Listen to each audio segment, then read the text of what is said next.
ನಮಸ್ಕಾರ. ರಿವ್ಯೂ ಚಾನಲ್ಗೆ ಸ್ವಾಗತ. ನಾನು ಸೌಖ್ಯ ಗಾಂವ್ಕರ್. ಪಾಕಿಸ್ತಾನದ 40% ಭಾಗ ಕಟ್. ಬಹಳ ದೊಡ್ಡ ಡೆವಲಪ್ಮೆಂಟ್ ಆಗ್ತಿದೆ. ಭಾರತ ಏನು ಭವಿಷ್ಯ ನೋಡಿದಿತ್ತಲ್ಲ, ಈಗ ಅದೇ ಆಗ್ತಿದೆ.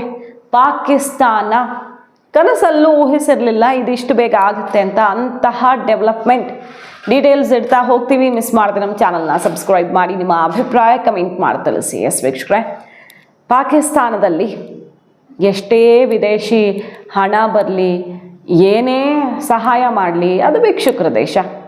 ಮತ್ತದು ಹೊರಗಡೆಯಿಂದ ಈ ಯುದ್ಧ ಮಾಡೋಕೆ ಭಿಕ್ಷೆ ಬೇಡುತ್ತೆ ಬಿಟ್ಟರೆ ಡೆವಲಪ್ಮೆಂಟ್ ಅಂತೂ ಆಗಲ್ಲ. ಅದೇ ಅವ್ರಿಗೆ ಶಾಪ. ಡೆವಲಪ್ಮೆಂಟ್ ಮಾಡದೆ ತನ್ನ ಜನರ ಮೇಲೇ ಮಾಡಿರುವಂತಹ ದೌರ್ಜನ್ಯ, ನರಮೇಧ ಅಲ್ಲಿ ಜನರನ್ನು ರೊಚ್ಚಿಗೆಬ್ಸಿರೋದು ಗೊತ್ತು. ಒಂದೊಂದು ಪ್ರಾಂತ್ಯವೂ ಪ್ರತ್ಯೇಕ ಆಗೋ ಹೋರಾಟ ಯಾವ ಕಾಲದಿಂದ ನಡ್ಕೊಂಡು ಬರ್ತಿದೆ ಅನ್ನೋದು ಗೊತ್ತು. POKಯಲ್ಲಿ ಏನು ನಡೀತಿದೆ ಅನ್ನೋದನ್ನು ಪ್ರತ್ಯೇಕವಾಗಿ ಮಾತಾಡೋಣ. ಈಗ ನೋಡಿ, ಬಲೂಚಿಸ್ತಾನ್ ಸಂಪೂರ್ಣ ಸ್ವಾತಂತ್ರ್ಯವನ್ನು ಘೋಷಿಸಿಕೊಂಡಿದೆ. ಈಗ ಜಗತ್ತು ಅವರನ್ನು ಐಡೆಂಟಿಫೈ ಮಾಡಿ ಅವ್ರ ಜೊತೆಗೆ ವ್ಯಾಪಾರ ವಾಣಿಜ್ಯ ಸ್ಥಾಪಿಸಿಬಿಟ್ರೆ ಅಧಿಕೃತವಾಗಿಯೇ ಅವರು ಪ್ರತ್ಯೇಕ ದೇಶ ಆಗ್ತಾರೆ. ಯಾವ ಬಗೆಯಲ್ಲೂ ಪಾಕಿಸ್ತಾನದ ಕಂಟ್ರೋಲ್ ಇರದ ರೀತಿಯಲ್ಲಿ ಬಹುಭಾಗ ಆಲ್ಮೋಸ್ಟ್ 80% ಬಲೂಚಿಸ್ತಾನದಲ್ಲಿ ಪಾಕಿಸ್ತಾನದ ಹಿಡಿತ ತಪ್ಪು ಬಿಟ್ಟಿದೆ. ಅಂದರೆ ಅವರ ಸೇನೆಯನ್ನು ಓಡಿಸಿದ್ದಾರೆ ಕಂಪ್ಲೀಟಾಗಿ. ಬಲೂಚ್ ಲಿಬ್ರೇಷನ್ ಆರ್ಮಿ, ಬಲೂಚ್ ಹೋರಾಟಗಾರರು ಆರ್ಮಿಯಿಂದ, ಪಾಕಿಸ್ತಾನದ ಆರ್ಮಿಯಿಂದ ಹಿಡಿತವನ್ನು ತಪ್ಪಿಸಿ ತಮ್ಮ ಕಂಟ್ರೋಲ್ಗೆ ಬಹುಭಾಗವನ್ನು, ಆಲ್ಮೋಸ್ಟ್ ಆಲ್, ಈಗ ಬಲೂಚ್ ಸ್ವತಂತ್ರವಾಗಿರೋದು. ಪಾಕಿಸ್ತಾನ ಇದನ್ನು ನೇರವಾಗಿ ಒಪ್ಕೊಳ್ಳೋಕ್ಕೆ ಸಾಧ್ಯನೇ ಇಲ್ಲ ಅಲ್ವಾ. ಬಟ್ ಸೇನೆಯನ್ನು ಓಡಿಸಿದ್ದಾರೆ ಅಂದರೆ ಅರ್ಥ ಏನು? ಅದು ಸ್ವಾತಂತ್ರ್ಯವೇ.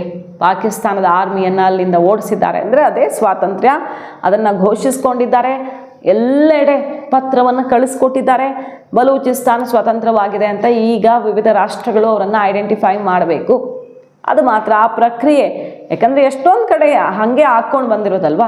ಅವರು ಸ್ವಾತಂತ್ರ್ಯ ಘೋಷಿಸ್ಕೊಂಡು ಆಮೇಲೆ ಅವ್ರ ಜೊತೆಗೆ ದೊಡ್ಡ ದೊಡ್ಡ ರಾಷ್ಟ್ರಗಳು ನಿಂತಾಗ ಅದರ ಸ್ವಾತಂತ್ರ್ಯ ಅಸ್ತಿತ್ವಕ್ಕೆ ಬರುತ್ತೆ. ವಿಶ್ವಸಂಸ್ಥೆ ತನಕ ಇದು ಹೋಗುತ್ತೆ. ಈಗ ಅದೇ ರೀತಿ ಆಗಿದೆ. ಪಾಕಿಸ್ತಾನದ ಕಪಿಮುಷ್ಟಿಯಿಂದ ಬಹುಪಾಲು, ಒಂದು ಸ್ವಲ್ಪ ಉಳ್ಕೊಂಡಿದೆ, ಬಹುಪಾಲು ಬಲೂಚಿಸ್ತಾನ ಬಿಡಿಸಿಕೊಂಡಿದೆ. ಹಾಗಾದರೆ ಇದರ ಪರಿಣಾಮ ಏನು? ಪಾಕಿಸ್ತಾನ ಅಂತೂ ನಲುಗು ಹೋಗಿದೆ. ಯಾಕಂದರೆ ಇದು 44% ಲ್ಯಾಂಡು. ಪಾಕಿಸ್ತಾನದ 44% ಲ್ಯಾಂಡ್ ಬರೋದೇ, ಲ್ಯಾಂಡ್ ಮಾಸ್ ಬರೋದೇ ಬಲೂಚಿಸ್ತಾನ. ಅಂದರೆ ಆಲ್ಮೋಸ್ಟ್ ಅರ್ಧ ಪಾಕಿಸ್ತಾನ ಕಟ್ಟಾಗಿದೆ.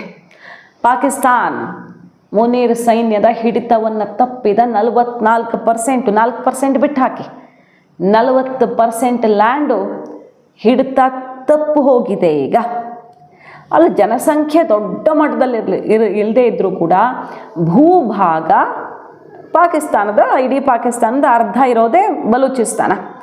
ಮತ್ತಲ್ಲಿ ಇಡೀ ಪಾಕಿಸ್ತಾನದ ಅಸ್ತಿತ್ವಕ್ಕೆ ಕಾರಣ ಆಗಿರೋ ಭಾಗ ಇದು. ಯಾಕಂದರೆ ಅಷ್ಟು ರಿಚ್, ಗೋಲ್ಡ್ ಇದೆ, ಕಾಪರ್ ಇದೆ, ನ್ಯಾಚುರಲ್ ಗ್ಯಾಸು, ಕೋಲು, ರೇರ್ ಅರ್ತ್ ಮಿನರಲ್ಸ್. ಭಾರತಕ್ಕೆ ಏನು ಬೇಕಲ್ಲ ಆ ರೇರ್ ಅರ್ತ್ ಮಿನರಲ್ಸ್. ಚೀನಾ ಎಲ್ಲ ಆಟ ಆಡಿಸುತ್ತಲ್ಲ ಇಡೀ ಜಗತ್ತನ್ನು.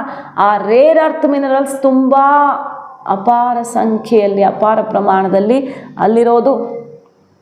ನ್ಯಾಚುರಲ್ ಗ್ಯಾಸು, ನ್ಯಾಚುರಲ್ ರಿಸೋರ್ಸಸ್ಸಿಂದಾನೇ ಎಲ್ಲರ ಕಣ್ಣು ಕುಕ್ಕುತ್ತಾ ಇರುವಂತಹ ಭಾಗ ಇದು ಬಲೂಚಿಸ್ತಾನ. ಯಾಕೆ ಪಾಕಿಸ್ತಾನದಿಂದ ಸಪ್ರೇಟ್ ಆಗೋದಕ್ಕೆ ಬಿಡ್ತಿರ್ಲಿಲ್ಲ ಇವ್ರನ್ನ? ಈಗ ಚೀನಾದು ದೊಡ್ಡ ಇನ್ವೆಸ್ಟ್ಮೆಂಟ್ ಇದೆ ಅಲ್ಲಿ. ಸಿಪೆಕ್ ಇನ್ವೆಸ್ಟ್ಮೆಂಟ್ ಮೂಲಕ ದೊಡ್ಡ ದೊಡ್ಡ ಮೈನಿಂಗಿಂದ ಹಿಡಿದು ಅವ್ರದ್ದು ಬಹುಪಾಲು ಆ ಸಿಪೆಕ್ನ ಪ್ರಮುಖ ಪ್ರಾಜೆಕ್ಟ್ಸ್ ಇರೋದೇ ಬಲೂಚ್ ಭಾಗದಲ್ಲಿ.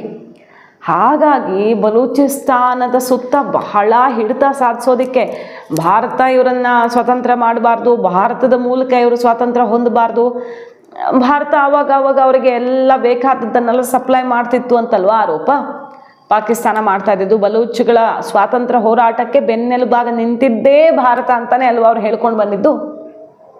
ಆದರೆ ಭಾರತದ ತೆಕ್ಕೆಗೆ ಬೀಳಬಾರ್ದು, ಅಂದರೆ ಅವರು ಭಾರತದ ಜೊತೆಗೆ ನಿಲ್ಲಬಾರ್ದು ಅಂತ ತುಂಬ ಪ್ರಯತ್ನ ಮಾಡ್ತಿದ್ದಾರೆ. ಆಪರೇಷನ್ ಸಿಂಧೂರ ಟೈಮಲ್ಲಿ ಬಲೂಚಿಗಳ ಕೂಗೆಲ್ಲ ನಾವು ಕೇಳಿದ್ದೀವಿ.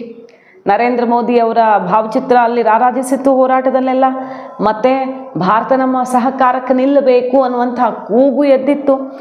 ಇನ್ನು ನಮ್ಮ ದೇವಸ್ಥಾನವನ್ನು ಅಲ್ಲಿ ಬಲೂಚಿಗಳು ತುಂಬ ಪ್ರೀತಿಯಿಂದ ಕಾಯ್ತಾ ಇದ್ದಾರೆ. ಆ ದೇವಿಯ ದೇವಸ್ಥಾನವನ್ನು ಇನ್ನೂ ಬಲೂಚಿಗಳು ಕಾಯ್ತಾ ಇದ್ದಾರೆ. ಹಿಂದೂಗಳ ಭಾವನೆಗೆ ನಾವು ಧಕ್ಕೆ ತರೋರಲ್ಲ, ನಾವು ಪಾಕಿಸ್ತಾನ ಅಲ್ಲ ಅನ್ನೋದನ್ನು ಪದೇ ಪದೇ ಕೂಗಿ ಹೇಳಿದವರು ಇದೇ ಬಲೂಚಿಗಳು. ಈಗ ಆ ಬಲೂಚಿಗಳ ಸ್ವಾತಂತ್ರ್ಯ ಘೋಷಣೆಯಾಗಿದೆ. ಘೋಷಣೆ ಸುಮಾರು ಸಲ ಮಾಡ್ಕೊಂಡಿದ್ರು ಅವ್ರು ಹಿಂದೆನೂ. ಬಟ್ ಈಗ ಸೇನೆಯ ಹಿಡಿತ ತಪ್ಪಿದೆ ಅನ್ನೋದು ಇಂಪಾರ್ಟೆಂಟ್. ಸೊ ಭಾರತಕ್ಕೆ ಎಷ್ಟು ಇಂಪಾರ್ಟೆಂಟ್ ಆಗುತ್ತೆ ಅಂದರೆ ಇಲ್ಲಿ ಬಲೂಚ್ ಸ್ವಾತಂತ್ರ್ಯ ಕಾಪರು, ಗೋಲ್ಡು, ನ್ಯಾಚುರಲ್ ಗ್ಯಾಸು, ಕೋಲು, ರೇರ್ ಅರ್ತ್ ಮಿನರಲ್ಸು ಎಲ್ಲ ಕಾರಣಗಳಿಂದ.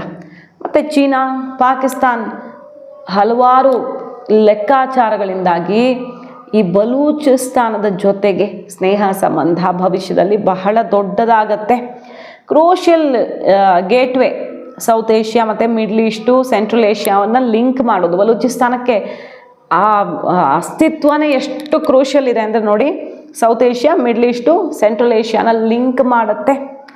ಮತ್ತು ಚೀನಾಗೆ ಇದು ಎಷ್ಟು ಇಂಪಾರ್ಟೆಂಟ್ ಪಾಯಿಂಟ್ ಅಂದರೆ ಅವ್ರಿಗೆ ಯಾಕೆ ಒಂಥರ ಟೆನ್ಷನ್ ಆಗುತ್ತೆ, ಇಲ್ಲಿ ಬಲೂಚಿಸ್ತಾನದಲ್ಲಿ ಏನಾದರೂ ಆದರೆ ಸಿಕ್ಕಾಪಟ್ಟೆ ಟೆನ್ಷನ್ ಆಗುತ್ತೆ. ಡಿಪೆಂಡೆನ್ಸಿ ಇದೆ ಅಷ್ಟು.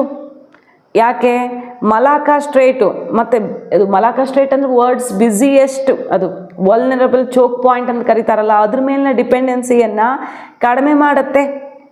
Direct route to global shipping ಚೀನಾಗೆ ಪ್ರೊವೈಡ್ ಮಾಡೋದು ಬಲೂಚಿಸ್ತಾನ. ಮತ್ತು ಡಿಪೆಂಡೆನ್ಸಿಯನ್ನು ಬೇರೆ ಬೇರೆ ಸ್ಟೇಟ್ಗಳ ಜಲಸಂಧಿಗಳ ಮೇಲೆ ತಪ್ಪಿಸುತ್ತೆ. ಡೈರೆಕ್ಟ್ ರೂಟನ್ನು ಪ್ರೊವೈಡ್ ಮಾಡುತ್ತೆ. ಸೊ ಬಲೂಚಿಸ್ತಾನದಲ್ಲಿ ಒಂದು ಕಡ್ಡಿ ಮೂವ್ ಆದರೂ ಚೀನಾಗೆ ಟೆನ್ಷನ್ ಆಗುತ್ತೆ. ಈಗ ಸ್ವಾತಂತ್ರ್ಯ ಇದು ಯಾರಿಗೆ ಲಾಭ, ಯಾರಿಗೆ ನಷ್ಟ? ಚೀನಾಗೆ ಇದರಿಂದ ನಷ್ಟ ಆಗುತ್ತಾ? ಚೀನಾ ತನ್ನ ಹಿಡಿತವನ್ನು ಮುಂದುವರಿಸತ್ತಾ? ಇದೆಲ್ಲ ಭಾರಿ ಕುತೂಹಲಕ್ಕೆ ಕಾರಣ ಆಗಿದೆ. ಪಾಕಿಸ್ತಾನದ ಆರ್ಮಿಯನ್ನು ಹೆಂಗೆ ಅಟ್ಟಾಡಿಸಿದ್ರು ಗೊತ್ತಲ್ವ. ಎಲ್ಲಿ ಹೋಗೋ ಸಮಯದಲ್ಲಿ ಟ್ರೈನ್ ಸಂಪೂರ್ಣವಾಗಿ ಸುಟ್ಟು ಭಸ್ಮ ಆಗ್ತಿತ್ತು. ಸಾವಿರಾರು ಜನ ಸೈನಿಕರು ಹೋಗ್ತಾ ಇದ್ದಂಥ ವೆಹಿಕಲ್ ಬ್ಲಾಸ್ಟ್ ಆಗಿ ಎಷ್ಟೆಷ್ಟೋ 50-60 ಸೈನಿಕರು ಅಟ್ ಅ ಟೈಮ್ ಬೂದಿ ಮಾಡಿದ್ದು. ಬಲೂಚಿಗಳ ಕೈಗೆ ಅತ್ಯಾಧುನಿಕ ಡ್ರೋನ್ಗಳೆಲ್ಲಿಂದ ಬಂತು? ಬಲೂಚಿಗಳ ಕೈಗೆ ಇಷ್ಟೆಲ್ಲ ಮುಂದುವರೆದ ಆಯುಧಗಳನ್ನು ಯಾರು ಕೊಡ್ತಿದ್ದಾರೆ? ನಮ್ಮ ಸೇನೆ ಹತ್ರನೇ ಇಷ್ಟು ಆಯುಧಗಳಿಲ್ವಲ್ಲ, ಇಷ್ಟು ಮುಂದುವರೆದಿದ್ದು ಅಂತ ಪಾಕಿಸ್ತಾನದ ಸಂಸತ್ತಲ್ಲಿ ಪ್ರತಿಧ್ವನಿಸಿತ್ತು. ಭಾರತದ ಕಡೆಗೆ ಬೆರಳು ತೋರಿಸಿ ಪಾಕಿಸ್ತಾನ ಆಕ್ರೋಶವನ್ನು ಹೊರಹಾಕಿತ್ತು. ಬಲೂಚಿಗಳಿಗೆ ಇದೆಲ್ಲ ಕೊಡ್ತಿರೋರು ಯಾರು ಅಂತ ಗೊತ್ತಿಲ್ಲ. ಭಾರತ ಅವ್ರ ಜೊತೆಗೆ ನೇರವಾಗಂತೂ ನಿಂತಿಲ್ಲ. ಯಾರ ಜೊತೆಗೂ ಭಾರತ ಆ ರೀತಿ ಯುದ್ಧ ಅಥವಾ ಜಾಗತಿಕ ಇಂತಹ ಗಡಿ ವಿಷಯಗಳಲ್ಲಿ ಭಾರತ ಸ್ಟ್ಯಾಂಡ್ ತಗೊಳ್ಳಲ್ಲ. ಮತ್ತದು ನಮ್ಮ ಭವಿಷ್ಯಕ್ಕೆ ಒಳ್ಳೆಯದೂ ಅಲ್ಲ. ಬಟ್ ಈಗ ಸ್ವಾತಂತ್ರ್ಯವನ್ನು ಒಬ್ಬೊಬ್ಬರೇ ರೆಕಗ್ನೈಸ್ ಮಾಡಿ ಅದರಲ್ಲಿ ಭಾರತ ಕೂಡ ಮುಂದೆ ನಿಂತರೆ ಖಂಡಿತವಾಗಿಯೂ ದೊಡ್ಡ ಲಾಭ ಆಗಬಹುದು ಭವಿಷ್ಯದಲ್ಲಿ. ಭಾರತ ನಿಜವಾಗಿಯೂ ಅವ್ರಿಗೆ ಹೆಲ್ಪ್ ಮಾಡಿದರೆ, ಆರೋಪ ಪಾಕಿಸ್ತಾನ ಮಾಡೋ ರೀತಿಯಲ್ಲಿ, ಖಂಡಿತ ಬಲೂಚಿಗಳು ಭಾರತದ ಸ್ನೇಹವನ್ನು ಬಯಸ್ತಾರೆ. ಇದು ತುಂಬ ಇಂಪಾರ್ಟೆಂಟ್ ಆಗ್ತಿದೆ ಏಷ್ಯಾದಲ್ಲಿ ಈ ಒಂದು ಬೆಳವಣಿಗೆ. ಇದು ಒಂದು ಕಡೆ ಪಾಕಿಸ್ತಾನದ 40% ಭೂಮಿ ಕಟ್ ಆಗ್ತಿದೆ ಅನ್ನೋದು, ಅದು ಅಫಿಷಿಯಲಿ ಸ್ಥಾನಮಾನವನ್ನು ರೆಕಗ್ನೇಷನನ್ನು ಪಡ್ಕೊಳ್ಳೋಕೆ ಸ್ವಲ್ಪ ಸಮಯ ಆಗಬಹುದು. ಬಟ್ ಪಾಕಿಸ್ತಾನಕ್ಕೆ ಆಘಾತನೇ.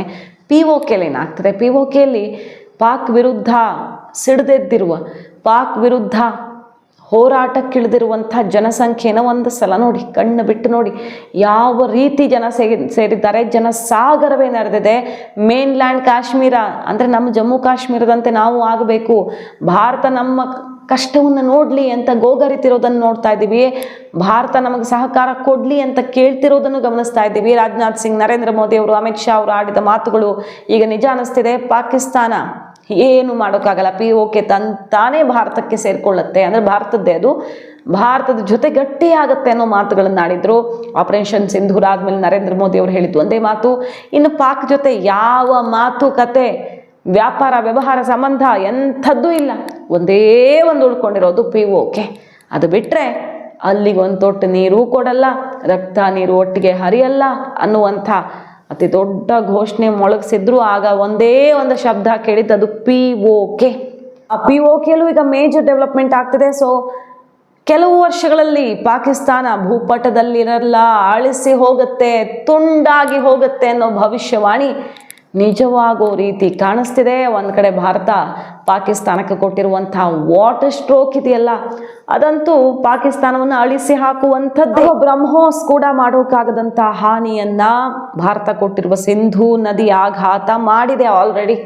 ಕಾದ್ ನೋಡೋಣ. ಮಾಹಿತಿ ಇಷ್ಟ ಆಗಿದ್ರೆ ಮಿಸ್ ಮಾಡಿದ್ರೆ ನಮ್ಮ ಚಾನಲ್ನ ಸಬ್ಸ್ಕ್ರೈಬ್ ಮಾಡಿ, ನಿಮ್ಮ ಅಭಿಪ್ರಾಯ ಕಮೆಂಟ್ ಮಾಡಿ ತಿಳಿಸಿ. Thank you.